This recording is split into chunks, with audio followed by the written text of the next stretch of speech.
नमस्कार मित्रांनो, मी सुनील रटाटे आणि आज आपण आलेलो गावाकडे. आणि गावामध्ये आल्याच्या नंतर आपला एक तरी व्हिडिओ नक्की होतो, तुम्हाला माहिती आहे. आज आपण पुन्हा फेरफटका मानव शेतावरती, कारण पाऊस पडलेला गावाला 2 दिवस आणि सर्व जी आपली झाडं आहेत त्या झाडांना पाणी पण सर्व चांगलं झालेलं आहे. बघूया आपण, चला फिरूया जरा इकडे. बघा, कारण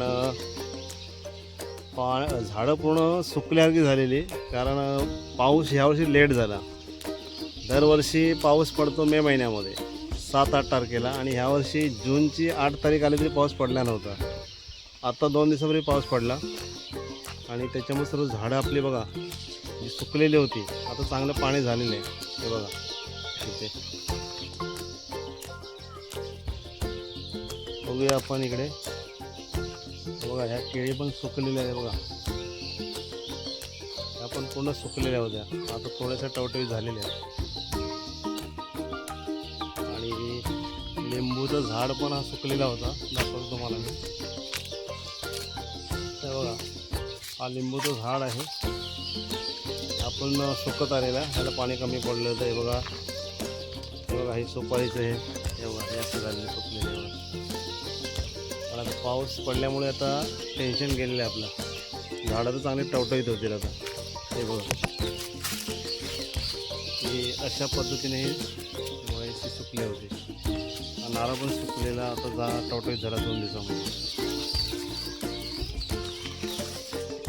हे बघा, हा मोसंबीचं झाड आहे, आपण थोडं सुकल्याचं झालेलं. तर मित्रांनो, पाऊस पडले हे चांगलं झालं आहे आपल्या झाडांसाठी. आता पाऊस पडल्यामुळे पाणी चांगलं झालं आहे. सुपारी इकडं आहे, काही छोटं झाड आहे नारळाचं, आणखी काही लिंबू आहे खाली. आणि खास करून हा वांग्याचा झाड आहे, जो मोठा वांगा असतो ना, हा वांग्याचा झाड आहे. हा बघा, हा मेन जगला पाहिजे. हा आपण आणलेला आहे गुडेघरवरून, आणि एक रोप ह्याचं झालं तर आपण बियाणं पडायचं करू शकतो, कारण हा एक रोप आता जगणं गरजेचं आहे. मिरच्या आहेत, त्या आपण गेल्या वर्षी मिरच्या लावलेल्या तिकडे. त्या मिरच्या गेल्या वर्षी लावलेल्या आहेत, त्या पूर्ण सुकलेल्या होत्या, आता टवटवीत झाल्यात पूर्ण. पुढे बघू.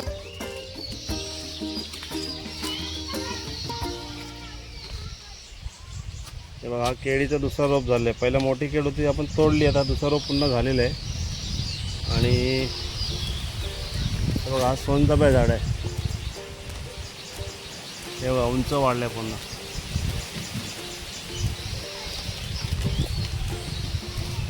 हे कोकम बघा, कोकम आता टवटवीत झाले. आणि हा मित्रांनो लवंगचं झाड आहे, लवंग. बघा, हे अननस पण झाले आहेत. बघा पुन्हा असं खाली, हे वजनामुळे खाली आले ते. बघा, तेव्हा इथं पण झाले अननस. तेव्हा सर्व अननस झाले आहेत, वजनाने ते खाली आले. बघा, अजून बघा कुठे झालेत काय अननस.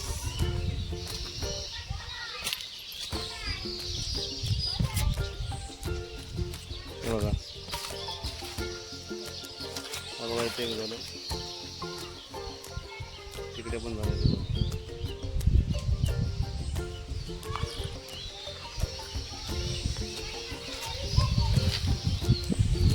सगळीकडे अननस लावलेले झालेले आहे. आणि बघा, नारळ पण आता आलेले आहेत.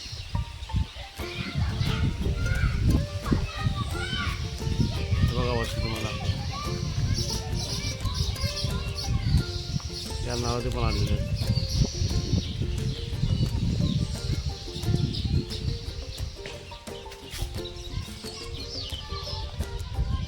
काळी मिरी सर्व.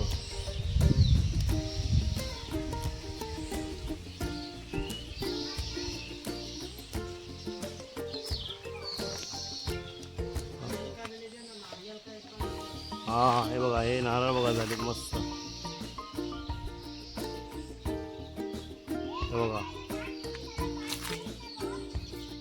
बघा, मित्रांनो, नारळाचं उत्पन्न आपल्याला घ्यायचं असेल ना, तर बघा अशा पद्धतीने नारळ येतात तेव्हा आपला खूप फायदा होतो चांगला.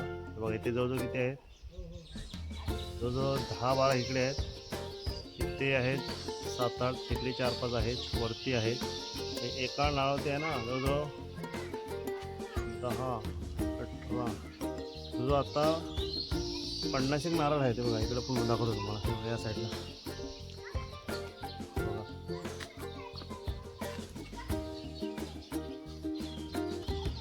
हे बघा. तर मित्रांनो, नारळाच्या लागवडीमध्ये फायदा आहे मोठा, कारण नारळाचं मार्केटमध्ये आहे ना किरकोळला 25 पासून पुढे विकला जातो, 25-30 ह्या पद्धतीने विकला जातो. तुम्ही आजपर्यंत कसं आहे, आपल्याकडे लोक डेअरिंग करत नाही. आत्तापर्यंत आपण बघितलं असेल की प्रत्येकाच्या घराच्या पाठी 1-2 नारळ लावायचे.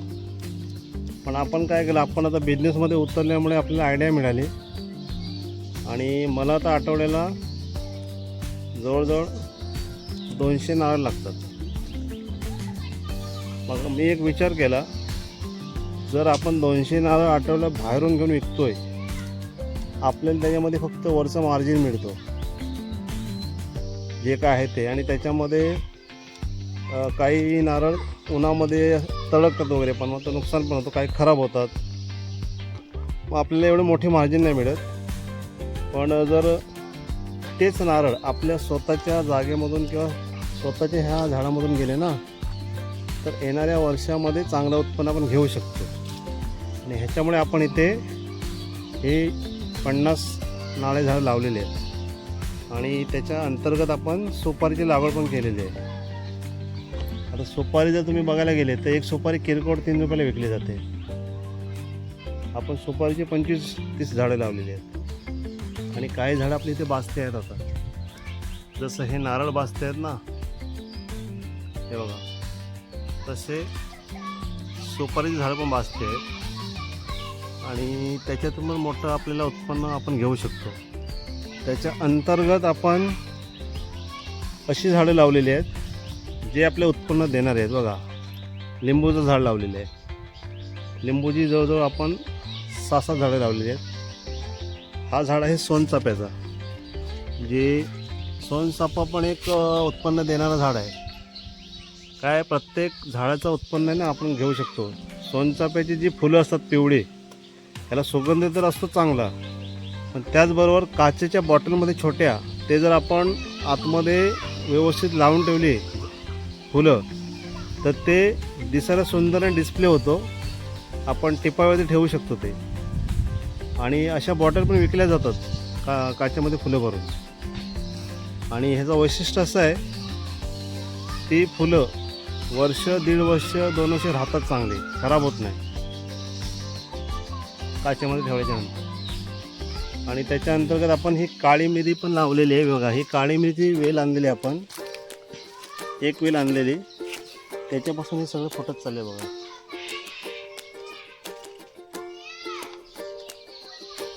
तसे फुटत चाललेले.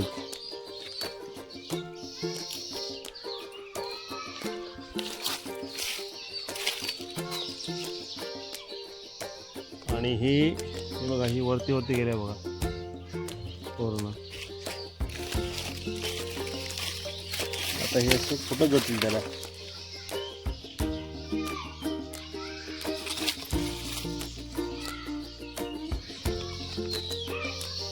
त्याला पण आपण आतमध्ये घुसवून ठेवूया.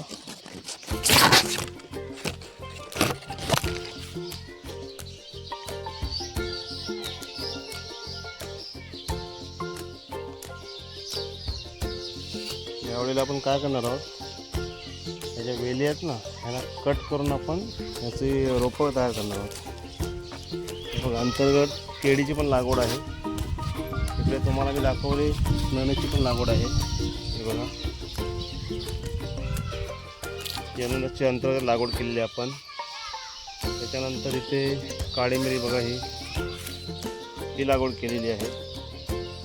हे तेजपत्त्याच्या झाड आहे. हे बघा, तेजपत्ता आहे, पेरू आहेत आणि अशी भरपूर झाडं आपण लावली आहेत. बघा, आता ही नवीन लागवड केली, अंजीर आहे. तुम्ही इथं बघू शकता बघा, लिंबू आहे इथे, त्याच्यानंतर पेरू आहे, हा बघा हा आवळ्याचं झाड लावलेलं आहे,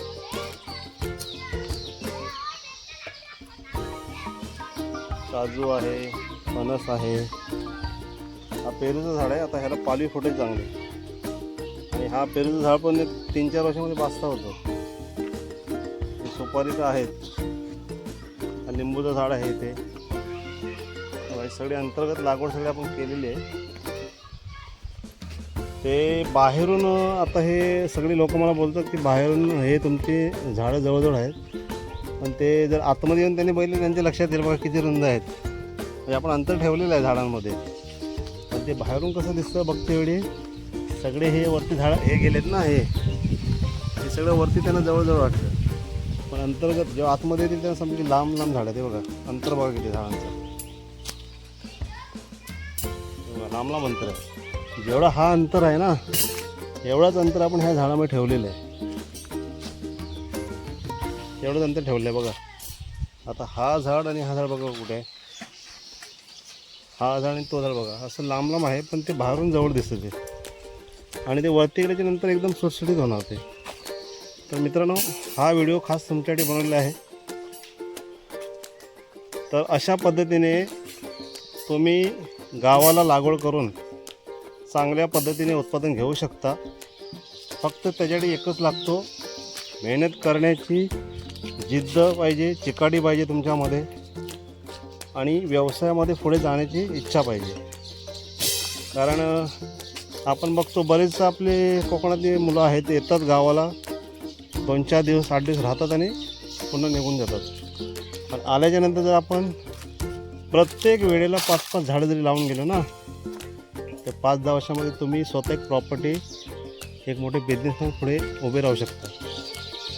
कारण आपल्याकडे जागा आहे, पण आज तुम्ही बघताय पुण्यामधील मुंबईमधली लोक येऊन आज आपल्या कोकणामध्ये सगळ्या जागा घेऊन, त्या जागा घेऊन त्यांनी डेव्हलप केले, पण आपल्याकडे स्वतःची जागा असून आपण डेव्हलप करू शकत नाही. हे एक दुःखाची गोष्ट आहे. आणि म्हणजे दुःख याच्यासाठीच आहे की स्वतःची जागा आहे पण ती आपण डेव्हलप करू शकत नाही, आणि बाहेरून पुण्यावरून मुंबईवरून बाहेरून लोक येऊन ती जागा विकत घेऊन तिथे सर्व खर्च करून ती डेव्हलप करतात, आणि तिथेच मग कामाला आपल्या ते किती लोक ठेवतात. तर तुम्हाला संधी आहे, अजूनही वेळ गेलेली नाही मित्रांनो. आपल्या कोकणवासियांना सर्वांना विनंती आहे, ज्यांच्या जागा आहेत त्या तुम्ही स्वतः डेव्हलप करा आणि स्वतः उभे राहा. कारण जागा विकल्याच्या नंतर आहे ना, आपल्याकडे काय शिल्लक राहणार नाही. त्याच्यामुळे जागा विकू नका, तर जागा डेव्हलप करा.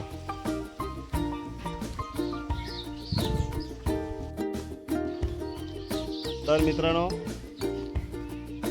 आज आपण बघतोय, आज आपल्या कोकणामध्ये जागा तर आपल्या आहेत, पण आज आपण जागा सगळ्या विकत चाललो आहे. आणि आज मुंबई पुण्यावरून बाहेरून लोक येऊन ती जागा तिथे येऊन डेव्हलप करून तिथे स्वतःची प्रॉपर्टी तयार करतात, त्या जागेचा रेट वाढवतात, आणि मग ते नंतर विकतात. काही लोक विकतात, काही लोक नाही विकत. पण आपल्याकडे जागा आहेत तर आपल्याकडे डेव्हलप करणं गरजेचं आहे मित्रांनो. कारण आज बघायला आपण गेलो तर कोकणातल्या सर्व जागा ह्या हळूहळू लोक विकत चाललेले आहेत, आणि त्या विकल्यामुळे पुढे आपणच अडचणीत येणार आहोत. पुढे आपल्याला जागा मिळणं मुश्किल होणार आहे, आणि ह्या कोकणामध्ये आपल्याला टिकणं मुश्किल होणार आहे. कारण आज आपण बघितलं असेल, जागतिक जो आज युद्ध चालू झालेले आहेत अमेरिका इराण, त्याच्यामध्ये फक्त एक गॅसची सप्लाय थांबल्यामुळे किती मोठा प्रॉब्लेम झाला आहे सर्वांना. आणि गॅस आता इम्पॉर्टंट असल्यामुळे बऱ्याचशा लोकांना त्रास झाला त्याचा. तर आज गॅसमुळे एवढा प्रॉब्लेम झालेला आहे. आता विचार करा, जर आपल्याला खायला काय नसेल तर मग किती प्रॉब्लेम होईल.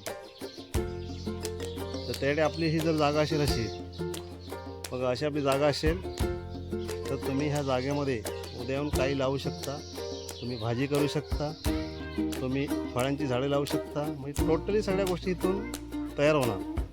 बघा सकाळी आपल्याला लागतं जेवण, उठल्यानंतर मग भाजी पाहिजे तर तुम्ही शेतामधून घेऊ शकता, फळं घेऊ शकता. आणि थोडक्यात हा सर्व साधन आहे आपला.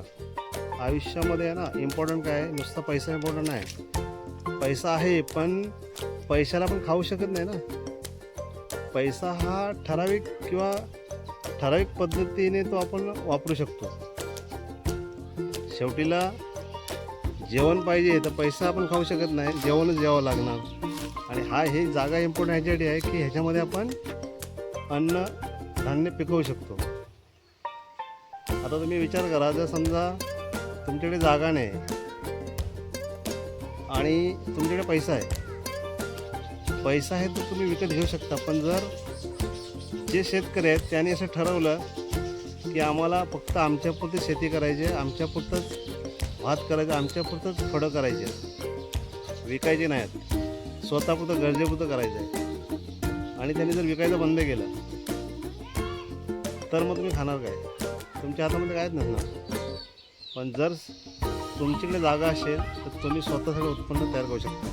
मग तेव्हा पैसे खाऊ शकत नाही. ठीक आहे मित्रांनो, तर हे एक व्हिडिओ तुम्हाला येणारी पुढची परिस्थिती आहे ह्याच्यासाठी जागृत करण्यासाठी बनवलेलं आहे.